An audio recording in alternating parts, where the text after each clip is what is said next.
Chapter 1. I scanned the auditorium 3 times before I accepted the truth. The 2 seats I'd reserved for my parents' front row medical school graduation, Denver, Colorado, sat completely empty. My name is Debbie Lee. I'm 28 years old, and in 11 minutes I was about to walk across that stage and become a doctor, the exact thing my best friend Sophie Bennett had begged me to become before cancer took her at 23.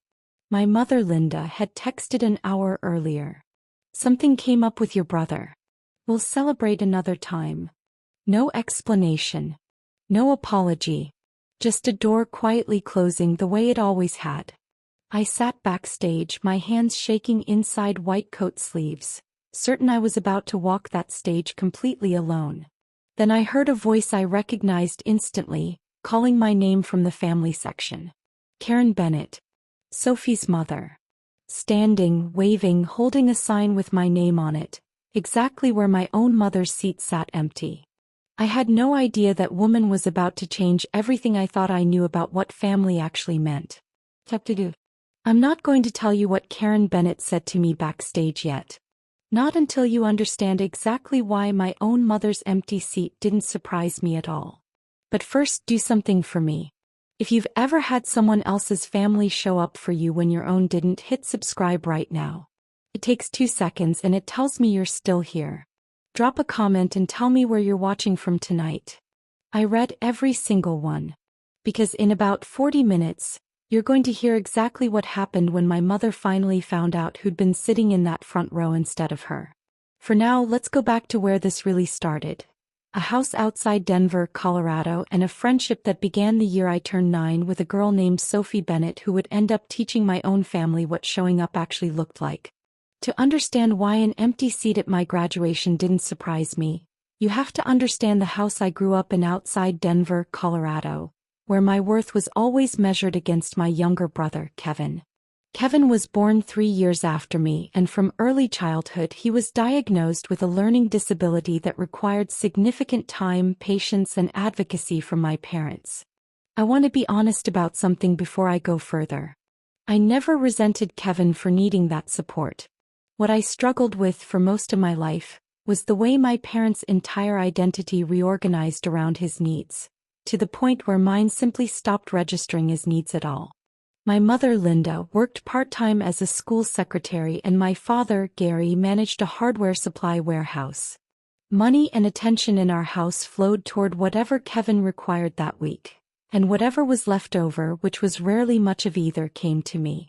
I don't say this to diminish what Kevin genuinely needed. I say it because somewhere along the way, Kevin needs extra support quietly became, Debbie doesn't need anything. And nobody in my family ever seemed to notice the difference, least of all me, until I was old enough to look back and see the pattern clearly. I met Sophie Bennett the summer I turned 9, when her family moved in 2 houses down from ours. Sophie was loud, funny, fiercely loyal, and from the very first afternoon we spent together building a blanket fort in her backyard, she treated me like the most interesting person she'd ever met. Her mother, Karen, and her father, Tom, ran a small accounting firm together downtown, and their house, chaotic and warm in a completely different way than mine, became the place I actually felt like a whole person rather than an afterthought. Karen Bennett noticed things about me that my own mother somehow missed for years. She noticed when I came over quiet after a hard week at home. She noticed when I got a perfect score on a science test and nobody at my own dinner table asked about it. She'd sit me down at her kitchen table, pour me a glass of lemonade and ask genuinely, "Tell me about your week, Debbie." All of it. Nobody had ever asked me that question with that much sincerity before Karen Bennett did. Sophie and I were inseparable through middle school and high school. She was the one who noticed at 14 that I lit up whenever our biology teacher discussed the human body, and she was the one who first said casually over lunch one day, "You should be a doctor, Debbie. You'd be amazing at it." I brushed it off at the time. Nobody in my family had ever suggested I was capable of anything that ambitious. My parents' vision for my future, when they discussed it at all, hovered somewhere around, get a stable job nearby. Never anything larger, never anything that required real investment or real belief in me. Chapter 3. The disparity between how the Bennetts treated me and how my own family did became impossible to ignore by the time I was 16. When I made the honor roll for the 6th consecutive semester, my mother's response was a distracted, "That's good, honey," before turning back to a conversation about Kevin's latest IEP meeting. When I told Karen Bennett the same news, she took me and Sophie out for ice cream that same evening, insisting we celebrate properly. "Achievement should always be celebrated," she told me, "even the quiet, steady kind that nobody else notices." Sophie was diagnosed with leukemia the spring of our senior year of high school. I remember the exact afternoon Karen called to tell me, her voice breaking in a way I'd never heard from her before. What followed was 18 months of hospital visits, treatment cycles, brief remissions, and devastating relapses. And through nearly all of it I was there beside Sophie, beside Karen and Tom, in a way I never once was for anything happening in my own family, and in a way my own family never once showed up for me. My parents attended exactly one of Sophie's hospital visits with me, briefly, awkwardly, clearly uncomfortable, and left within 20 minutes citing Kevin's schedule.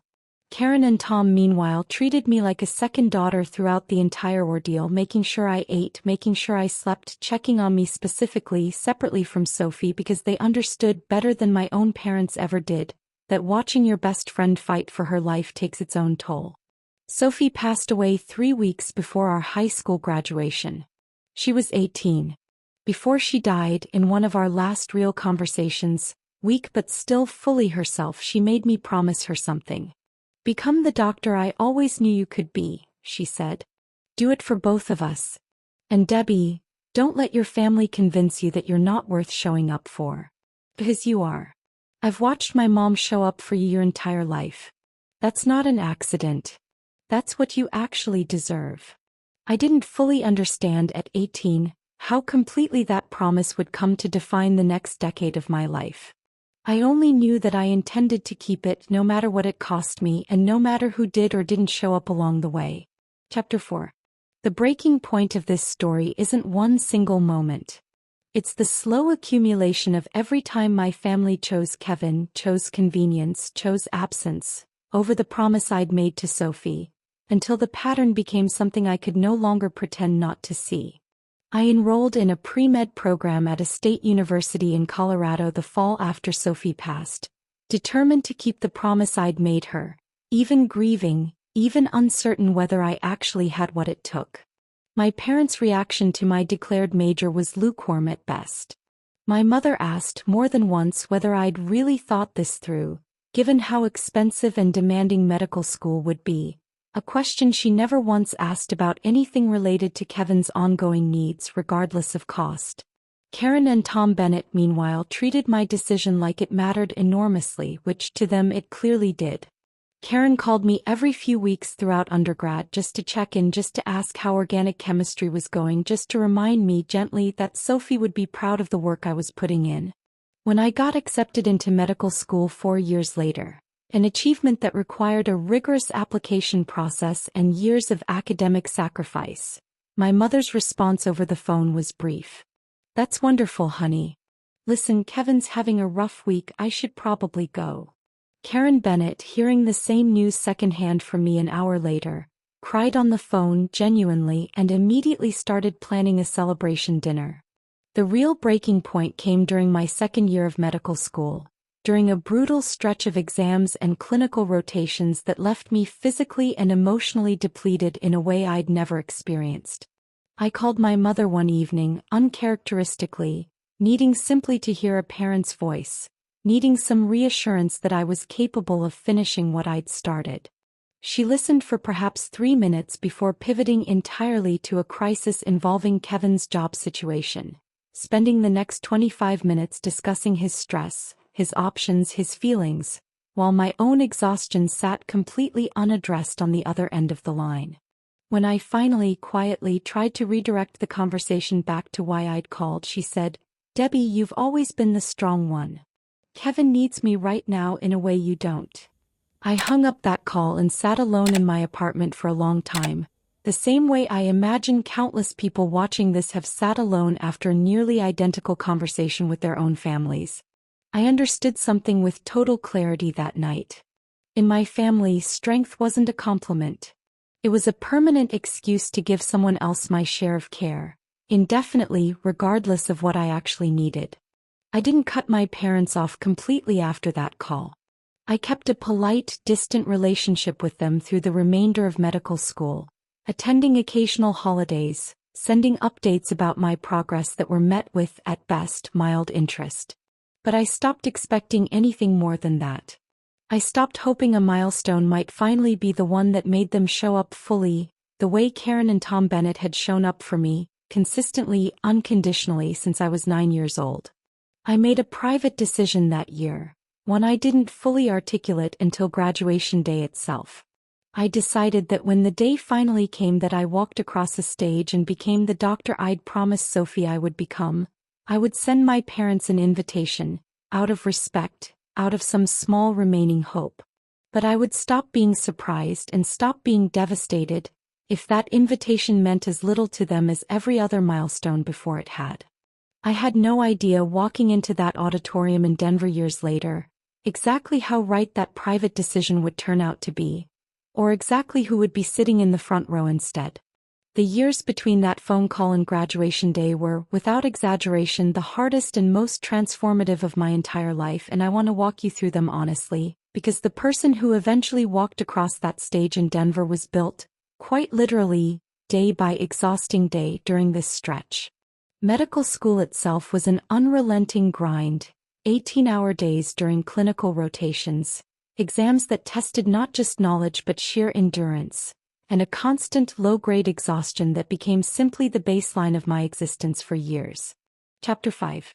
I chose to specialize in pediatric oncology midway through my clinical rotations, a decision that surprised exactly no one who knew my history with Sophie, though it surprised me how directly, how undeniably, her illness and her death had shaped the exact kind of doctor I wanted to become.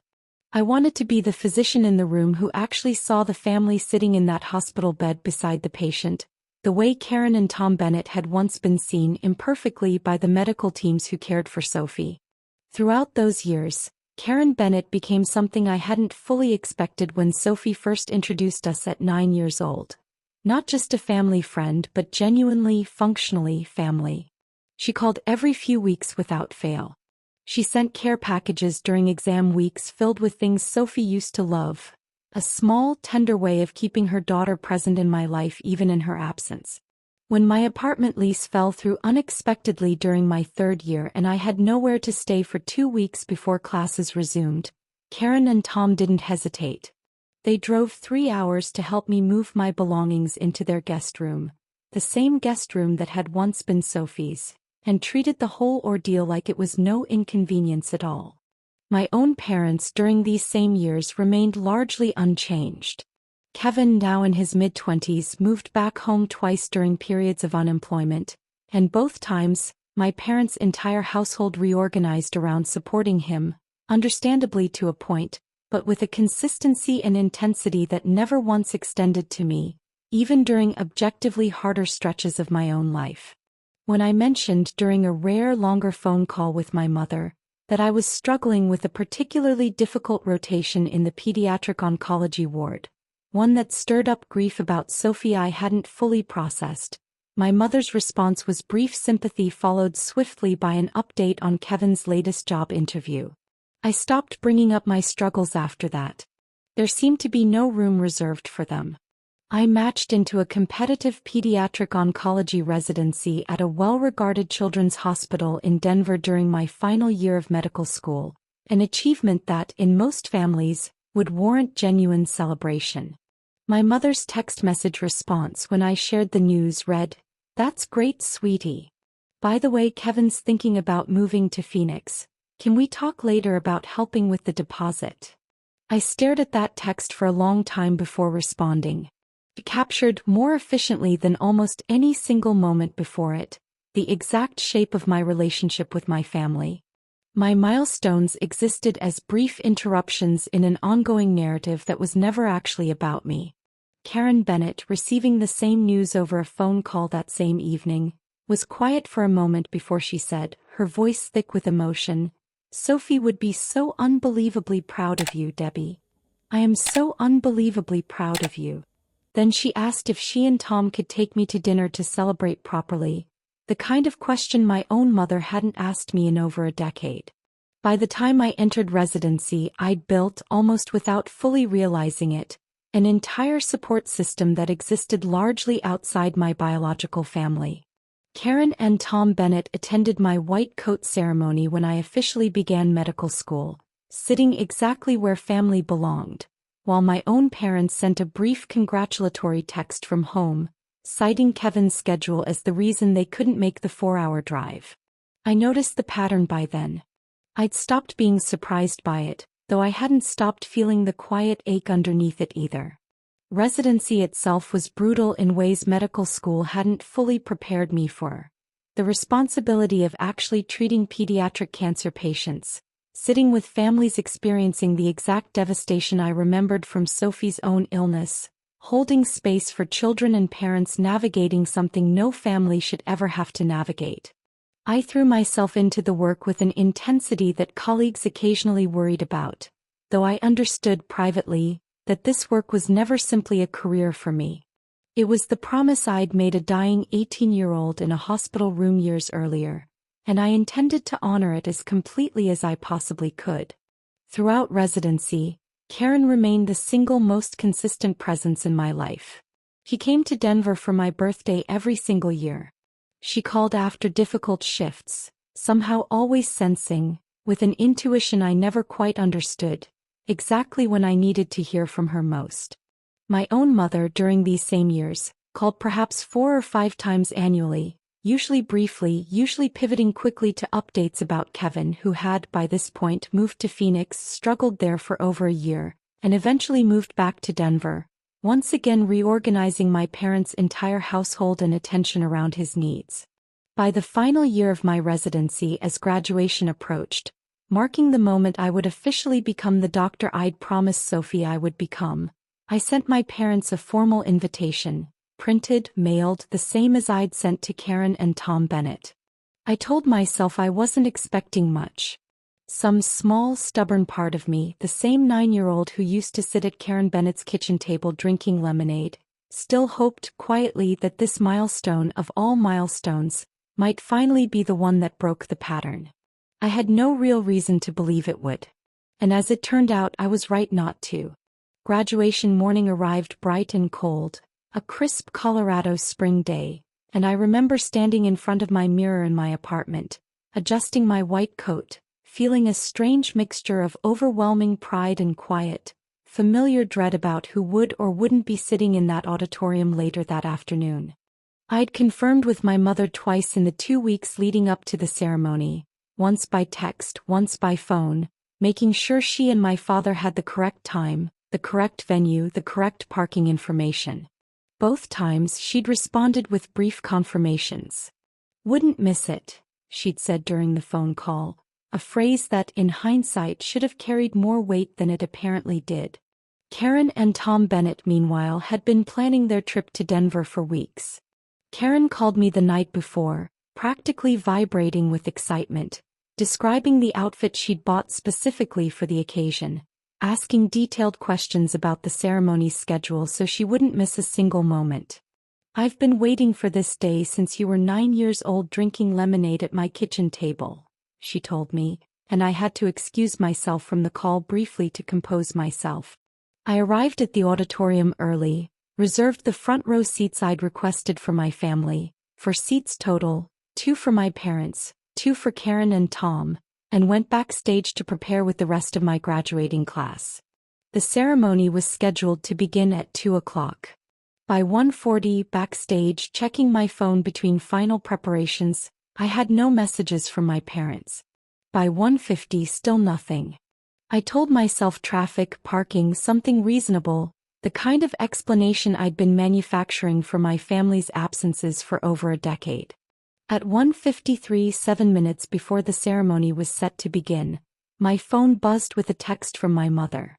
I remember reading it standing in a hallway crowded with my classmates in their white coats, all of them chattering excitedly, all of them as far as I could tell, surrounded by family who had actually shown up. Something came up with your brother. We'll celebrate another time. So proud of you. No explanation of what had come up. No apology for the timing 7 minutes before I was set to become a doctor.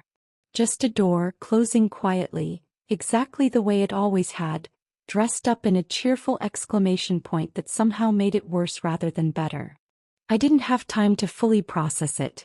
The ceremony coordinator was already ushering my group toward the stage entrance, and I walked out with my classmates into the auditorium, scanning the crowd on instinct, on some old, stubborn hope, toward the front row where I knew with total certainty now my parents' seats would sit empty. They did. But the seats beside them weren't empty. Karen and Tom Bennett sat exactly where I'd asked them to, Karen already crying, holding up a handmade sign that read Dr. Debbie Lee, Sophie's proud of you in careful, colorful lettering, waving it high enough that I spotted it from clear across the auditorium the moment I stepped onto the stage. I sat through the earlier speeches in a daze I can only partially describe, some part of me still processing my mother's text, another part of me anchored, steadied by the sight of Karen's sign and Tom's proud, unmistakable grin every time the camera briefly panned toward our section. When my name was finally called, Dr. Debbie Lee, I walked across that stage, accepted my diploma, and heard distinctly above the general applause, Karen Bennett's voice, unrestrained, shouting my name with a joy that filled the entire auditorium. After the ceremony in the reception area outside, Karen wrapped me in a hug so tight and so long that several other graduating students glanced over, probably assuming she was my mother. In that moment I realized with a clarity that hit harder than I expected, that assumption wasn't actually wrong. Not in any way that mattered. Sophie would be so proud of you, Karen said again, pulling back just enough to look at me, tears still on her face. I'm so proud of you. Tom is so proud of you. You did it, Debbie. You actually did it. Tom, standing beside her, shook my hand formally and then pulled me into a hug of his own. 18 years, he said quietly. We've been in your corner for 18 years, and I have never once regretted a single minute of it. It was in that reception area, phone still in my coat pocket, that my mother finally called, nearly 2 hours after the ceremony had ended. I stepped away from Karen and Tom to answer it, some old habit of managing my parents' feelings even now refusing to fully die. How did it go, sweetie? My mother asked, her voice light, entirely unaware, it seemed, of the weight of what she'd just missed. I'm so sorry we couldn't make it. Kevin had a whole situation with his apartment lease. It was genuinely urgent. I promise we'll celebrate properly soon. I stood in that hallway, still in my white coat, diploma in hand, and something in me, some part that had spent nearly 2 decades quietly absorbing excuse after excuse, finally, calmly refused to absorb one more. Mom, I said. I need to tell you something, and I need you to actually hear it this time. What is it? She asked, and I could hear faintly Kevin's voice somewhere in the background of wherever she was. Karen and Tom Bennett were in the front row today, I said. Exactly where I asked you and Dad to sit. They've been in that front row one way or another for 18 years since I was 9 years old. And I don't think I can keep pretending that doesn't mean something, or keep pretending it doesn't say something about where I actually belong. There was a long pause on the other end of the line, longer than any pause I could remember from a conversation with my mother in years. Debbie, she finally said, her voice shifting, uncertain now, what exactly are you saying? I'm saying I need you to actually understand something, Mom, not just apologize and move past it the way we always do, I said, stepping further away from the reception noise into a quieter hallway. Today was the day I became a doctor. I promised Sophie 3 weeks before she died that I would do this, and I have spent 10 years honoring that promise through more exhaustion and grief than I think you've ever fully understood, because I never told you the full extent of it, because I stopped believing you'd actually want to know.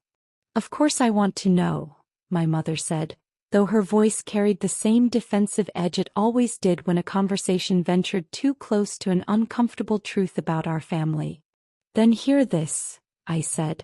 Karen Bennett has shown up for every single milestone in my life since I was 9 years old. Every honor roll. Every hospital visit during Sophie's illness. My white coat ceremony. Every difficult night during residency when I called her not you because I knew she'd actually pick up and actually listen. Today she drove 3 hours, brought a handmade sign, and cried through my entire name being called, while you texted me 7 minutes before the ceremony that something came up with Kevin. Kevin's lease situation was genuinely urgent, Debbie. I believe you, I said, cutting in but calmly, not raising my voice, something that felt entirely new in a conversation with my mother. I actually do believe it was urgent. That's not really the point, Mom. The point is that for 18 years whatever was happening with Kevin has always, every single time, been more urgent than whatever was happening with me. And I don't think that's a coincidence anymore. I think that's simply how our family has always been organized, and I don't think I'm willing to keep accepting that as normal. My mother was quiet for a long moment. When she spoke again, her voice had lost some of its defensiveness, replaced by something that sounded, for the first time in longer than I could remember, genuinely uncertain. I didn't realize it looked like that from where you were standing. It's exactly how it looked, I said. It's exactly how it's felt for 18 years. I became a doctor today, Mom. A pediatric oncologist, treating exactly the kind of illness that took Sophie from me at 18 years old. That's not a small thing. And the two people who sat in the front row cheering for it weren't you and Dad. They were Sophie's parents. I think you should sit with that honestly before you tell me again how proud you are, because I don't think I can keep hearing those words without some actual change behind them. My father got on the phone at that point, having apparently been listening nearby, his voice heavier, more subdued than I'd heard it in years. Debbie, your mother's right that we should have been there. I should have insisted regardless of what was happening with Kevin. I let this pattern go on for years because it was easier than confronting it, and I'm sorry. Genuinely sorry. I appreciate that, I said, and I meant it, though I also understood, with a clarity that felt hard-won rather than bitter, that an apology in a hallway conversation didn't erase 18 years of pattern on its own. But I need you both to understand something else too. I'm not asking you to stop caring for Kevin. He's genuinely had a harder road than most people realize, and I've never resented him for needing support. What I'm asking is for you to recognize that caring for him became somewhere along the way an excuse to stop showing up for me entirely, and that those two things were never actually supposed to be in competition. You're right, my father said quietly. You've always been right about that, Debbie. We just never wanted to hear it. I walked back into the reception area a few minutes later, phone call finished, to find Karen and Tom waiting exactly where I'd left them, along with several of my closest friends from residency who'd gathered around, sensing correctly that I needed a moment to gather myself. Karen took one look at my face and pulled me aside gently. Was that your mother? It was, I said. I told her the truth. All of it, finally. Karen's eyes filled again and she squeezed both my hands in hers. Sophie would be so proud of you for that too, you know. Not just the doctor part. The part where you finally said it out loud. Over the following 2 weeks, my parents called several times, each conversation slightly more honest than the last. My mother slowly, uncomfortably, beginning to acknowledge a pattern she'd spent nearly 2 decades not examining closely. She admitted eventually that Kevin's needs had become, at some point she couldn't fully pinpoint, the organizing principle of the entire family, and that I had quietly absorbed the cost of that organization for years without complaint, which had made it easy, she admitted, to assume I didn't need anything different. You never asked, I told her gently but honestly during one of those calls. You assumed silence meant I was fine. It didn't. It just meant I'd stopped expecting you to ask. I didn't demand a dramatic overhaul of my relationship with my parents in that moment, and I want to be honest about that, because I think it's the more realistic outcome than a complete transformation overnight. What I did do was set something I'd never quite managed to set before. An actual boundary, clearly articulated, about what I needed going forward if our relationship was going to continue in any meaningful way. I told them I needed to be shown up for consistently, Not just told I was loved from a comfortable distance while Kevin received the actual, tangible presents. My mother, to her credit, has tried since that day. She's called more often. She asked genuinely about my first weeks as an attending physician in a way she'd never asked about milestones before. It isn't a complete transformation. Old patterns still surface occasionally, a rescheduled visit here, a Kevin-related excuse there. But something fundamental shifted the day I finally said out loud in a hospital hallway, still wearing my white coat, that 18 years of a friend's family showing up had taught me exactly what showing up was actually supposed to look like. It's been 8 months since that graduation day, and I want to tell you honestly, my relationship with my parents remains a work in progress, imperfect, occasionally frustrating, but genuinely, incrementally different than it was before. My mother has come to visit twice since then, unprompted, without Kevin's schedule dictating the timing, something that would have been almost unimaginable a year earlier. During her last visit, she asked to see the hospital where I now work as an attending pediatric oncologist, walked through the ward with me, met some of my patients' families, and cried afterward quietly in my car, telling me she finally understood in a way she hadn't before, exactly what I carried every single day, and exactly how much it must have hurt to carry it for years without her fully seeing it. I told her I appreciated that understanding, and that I needed her to keep showing up not just for one visit, but as the ongoing, consistent pattern going forward. He's tried. Not perfectly, but genuinely. My father and I have talked more too, honest conversations about the years he stayed quiet rather than pushing back against the family dynamic that consistently deprioritized me. He told me during one of these conversations that he regretted more than almost anything else in his life, not standing in that front row on graduation day, and that he thinks about it every time he sees the framed photo I eventually sent them, the one of me in my white coat, diploma in hand, Karen and Tom Bennett beaming beside me instead of them. Kevin and I have talked as well, briefly, awkwardly, in ways we honestly never had before. He didn't fully understand until recently exactly how completely our family's attention had organized itself around his needs for nearly 2 decades, and he apologized genuinely for a dynamic that, to be fair, was never really his to apologize for. Needing support was never his fault, any more than being overlooked was mine. But I appreciated that he was willing to sit with that discomfort rather than avoid it entirely, and we're slowly, carefully, building an actual relationship between the two of us, separate from our parents' dynamic for the first time in our lives. Karen and Tom Bennett remain exactly what they've been since I was 9 years old. Family in every sense that word is actually supposed to mean. Karen still calls every few weeks. She still sends care packages during hard stretches at the hospital. Last month, she and Tom drove to Denver simply because, as Karen put it, I felt like seeing my daughter. She didn't correct herself when she said it, and neither did I. Here's what I want to say clearly to you watching this right now. For most of my life, I believed family was defined strictly by blood, by the people who happened to share your last name, regardless of whether they actually showed up for you. Sophie Bennett and her parents taught me something entirely different over 18 years of quiet, consistent presence.